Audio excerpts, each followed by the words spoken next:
আজকে একটা অফিসে গেছিলাম। অফিসে যাওয়ার পর অফিসের একটা স্টাফ কইতেছে তার লগে একজন স্টাফ আছে গত ২ বছর আগে মারা গেছে। উনি অসুস্থ। কবে কোন সময় মারা যায় ঠিক নাই। তাই উনি কিভাবে মারা গেছে উনি যখন হসপিটালে গেছে বা চিকিৎসাধীন করছে তখন ডাক্তার কইছে উনি যদি বাঁচে আগামী ২ বছর অব্দি বাঁচবো। তাও ওষুধের উপরে বাঁচবো। ক্রমাগত উনি বাহিরে হাঁটা চলাফেরা করতে পারত না। মানে বিছানায় ২ বছর বাঁচবো। উনি চাকরি করত।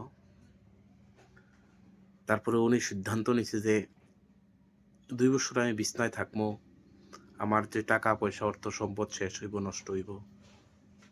এর থেকে ভালো বিভিন্ন দোকানের দামি ঘুমের ওষুধ কিইন্যা আইনা সেরা খাইয়া একবারে চিরনিদ্রায় যাবো সেটাই সবচেয়ে ভালো।